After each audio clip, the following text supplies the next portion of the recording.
За, англи хэлний эсэлтийн ерөнхий шалгалт өгөхөөр бэлтгэж байгаа ахлахангийн сурагчид та бүхэнд энэ өдрийн мэндийг хүргэе. Энэ удаагийн зөвлөмж хичээлийн агуулгын хүрээнд бид англи хэлний эсэлтийн ерөнхий шалгалтын уншиж ойлгох чадварыг тогтоох сурилгын тухайд ярилцах гэж байна. Энэ сэдвээр 2 сурвалж хичээлийг бэлтгэн та бүхэнд хүргэж байна. Нэгдүгээр хичээлээр тус шалгалтанд орсон эхийн хэв шинж, агуулга болон даалгаврын бүтцэд хийсэн судалгааны тухай ярилцаж холбогдох зөвлөмжийг хүргэнэ. Хоёрдугаар хичээлээр 2018-аас 2019 онд англи хэлний эсэлтийн ерөнхий шалгалт өгсөн нийт 37133 шалгуулагчийн гүйцэтгэлд үндэслэн тодорхойлсон алдааны дүн шинжилгээг танилцуулж холбогдох зөвлөмжийг өгнө. Англи хэлний уншиж ойлгох чадварыг тогтоох шалгалтанд орсон эхийн хэв шинж, үгийн тоо болон сэдвийн агуулгын төрөлд хийсэн судалгааны үр дүнгийн талаар эхний хэсэгт танилцуулъя. За, судалгааны хэрэглэгдэхүүн болгон 2018-аас 2021 оны хооронд авсан англи хэлний унших чадварыг тогтоох шалгалтын нийт 13 хувилбарыг авч үзлээ. Англи хэлний уншиж ойлгох чадварыг тогтоох шалгалтанд орсон их ямар хэлбэртэй байдаг талаар ярилцъя. Англи хэлний унших чадварыг тогтоох шалгалтанд орсон эхийг хэв шинжээр нь судлан үзэхэд үндсэн 7 хэсэгт хувааж болохоор байна. Үүнд богино өгүүлбэр, академик болон ерөнхий сэдвтих, зар сурталчилгаа, загаслагч зөвшөөрөл авах маягт, цахим шуудан, машин худалдаж авсан баримт, мемо буюу санамж бичиг орж байна. Хамгийн өндөр давтамжтай нь богино өгүүлбэр 43.3%-тэй, академик болон ерөнхий сэдвтих 24.3%-тэй байгаа бол цахим шуудан 10.8%-тэй орсон байна. Үлдсэн эхийн давтамж хоорондоо адилхан 5.4%-тэй байна. За, түүнчлэн шалгалтанд орсон эхийг ерөнхийд нь 2 хэсэг тухайлбал академик буюу ерөнхий сэдвтих гэж ангилан үзэж болохоор байна. Англи хэлний уншиж ойлгох чадварыг тогтоох шалгалтын их ямар агуулгатай байдаг талаар авч үзье. 2018-аас 2021 оны хооронд авсан унших чадварыг тогтоох шалгалтын агуулгад багтсан 37 эхийг судлахад академик сэдвтих 18 удаа, харин ерөнхий сэдвтих 19 удаа орсон байна. Академик эхийн агуулгыг үндсэн 7 хэсэгт тухайлбал амтан судлал, анагаах ухаан, бизнес, боловсрол, технологи, эдийн засаг, санхүү гэж ангилан үзэж болохоор байна.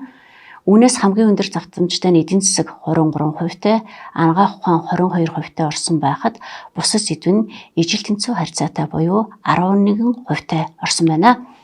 Ерөнхий сэдвтихийн тухайд 2018-аас 2021 оны шалгалтанд 19 удаа орсон байна. Үндсэн 9 хэсэгт хуваагдаж байгаа бөгөөд үүнийг эзлэх хуваарийн танилцуулбал дараах байдалтай байна.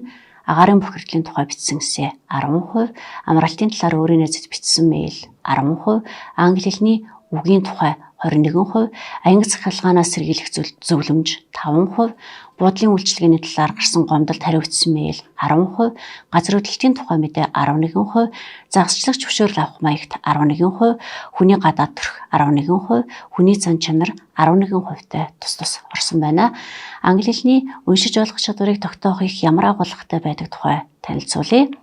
Англи хэлний унших чадварыг тогтоох шалгалтанд орсон эхийн үгийн тоог 2018-аас 2021 оны хооронд авсан нийт 13 хувилбарт судалж үзэхэд дараах үр дүн гарлаа.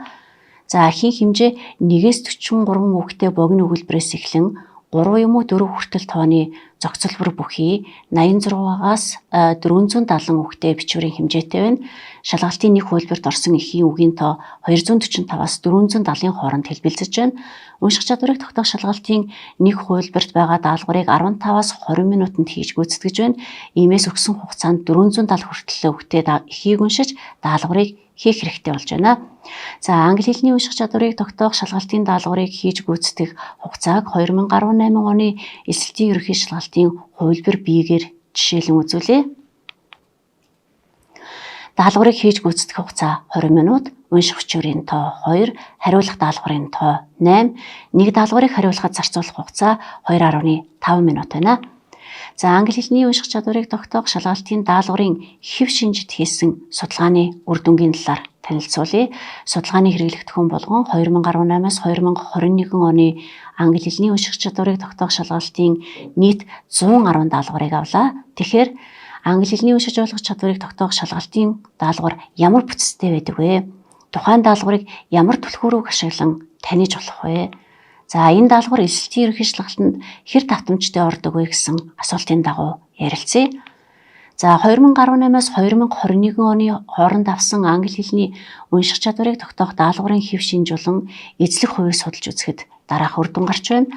За уншиж ойлгох чадварыг тогтоох шалгалтын даалгаврын хэв шинж дараах хэсгээс бүтэж байна. Үүнд эхээс хэрэгцээтэй мэдээллийг олох даалгавар, бичвэр төгсөн мэдээллийг ашиглан дүгнэлт гаргах чадварыг шалгасан даалгавар, эхийн гол санааг шалгасан даалгавар, за тухайн өгсөн үг бичвэрт орсон ямар үгийг төлөөлж байгааг тодорхойлох даалгавар, оролцоо утгатай үгийг ялган таних даалгавар, тухайн зохиогчийн зорилго хандлагыг тодорхойлох даалгавар, үгийн сангийн мэдлэг шалгасан даалгавар тус орж байна.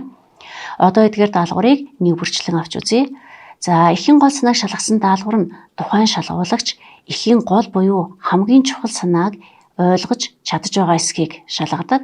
За эхийн гол санааг шалгаж байгаа үед дараах асуултыг түгээмэл ашиглаж байгаа байдал ажиглагддаг.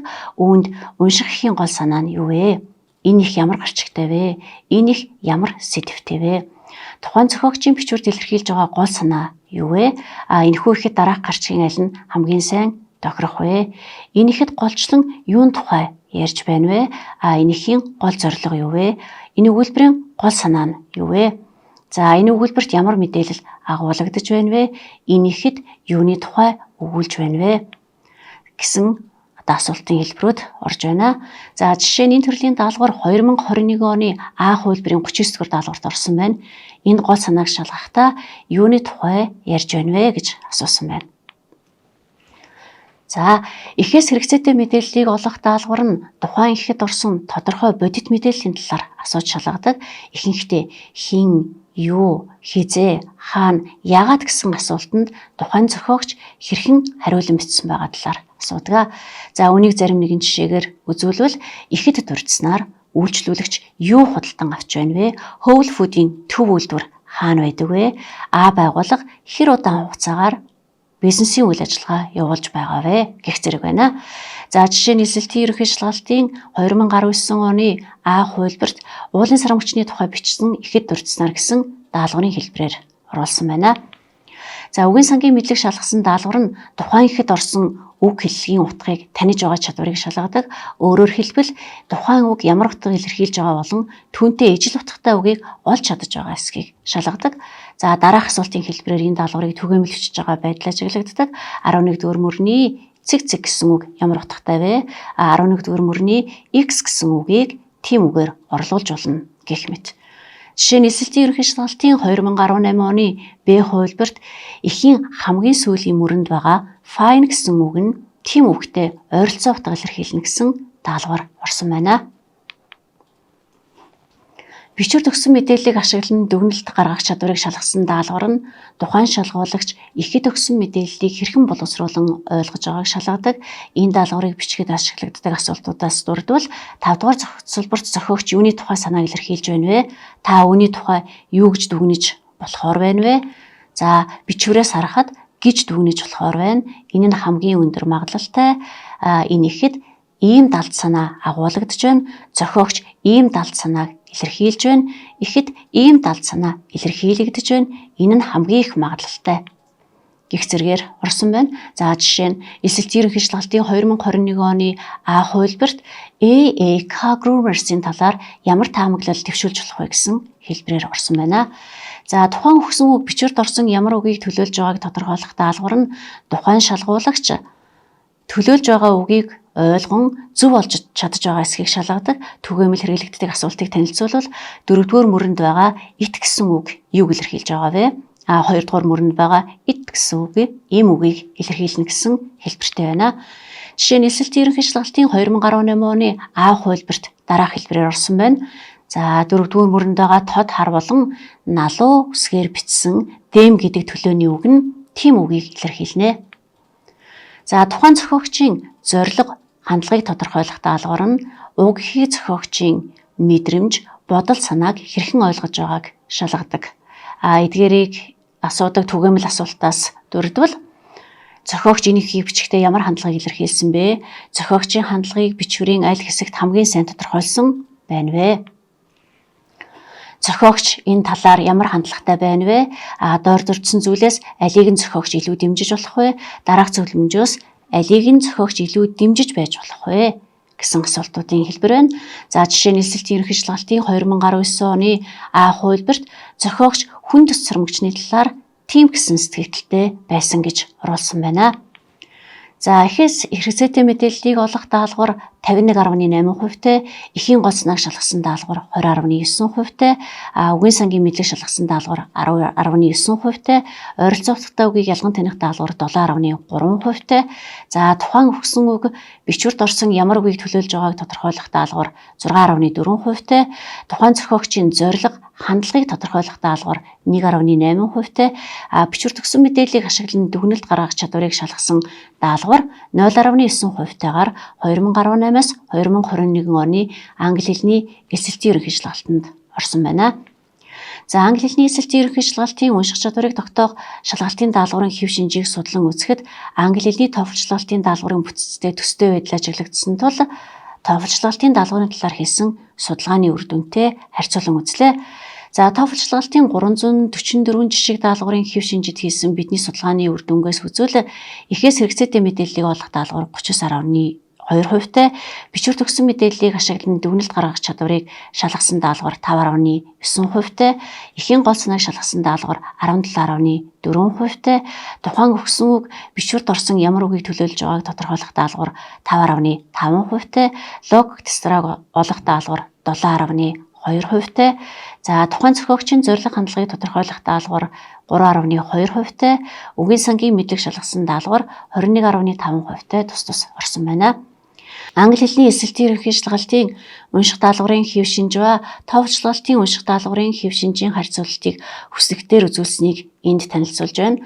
За англи хэлний эсэлтийн ерөнхий шалгалтын даалгаврын хэв шинж ба TOEFL шалгалтын унших даалгаврын хэв шинжийг харьцуулахад даалгаврын хэв шинжийн ижил төстэй байдал 87.5%-тэй, даалгаврын хэв шинжийн ялгаатай байдал 12.5%-тэй, даалгаврыг бичсэн аргын ижил төстэй байдал 100%-тэй байна.